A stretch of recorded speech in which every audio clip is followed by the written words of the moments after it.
They are indeed, Amy. Yes, I'm at Kirkstall Road Fire Station near Leeds City Centre, where the fire appliances are ready to go out at a moment's notice, of course, if they get an emergency call, which is highly likely, as this is one of the busiest fire stations in the whole of West Yorkshire. They've already been out on a couple of jobs already this evening. But what they're really wanting to stress tonight is safety. Please don't have bonfires at home. Please restrict how many fireworks you set off in the garden, because they can be very dangerous. We'll hear more about that in a second from the Deputy Chief Fire Officer of West Yorkshire, Dave Walton. But I've been asking him also about their concerns about potential trouble or disturbance this evening following disturbances this time last year. This is what he had to say.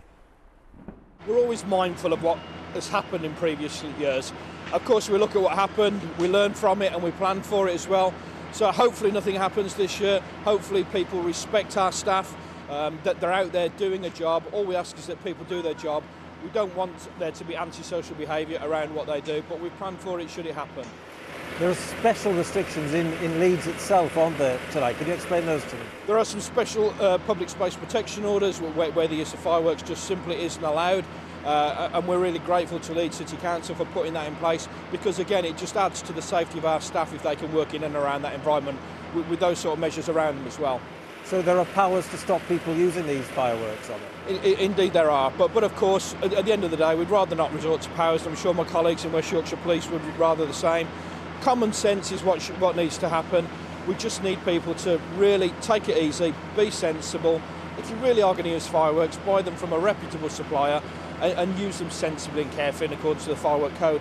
One of the worries tonight will be that perhaps people do have a bonfire at home or fireworks at home and injure themselves. And I guess the concern is that's going to put pressure on an already stretched NHS.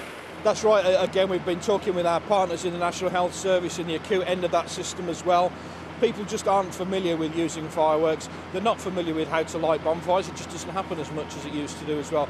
And the last thing we want to see when the National Health Service is stretched already because of COVID is people putting themselves in harm's way and becoming injured and putting themselves into the medical system as well.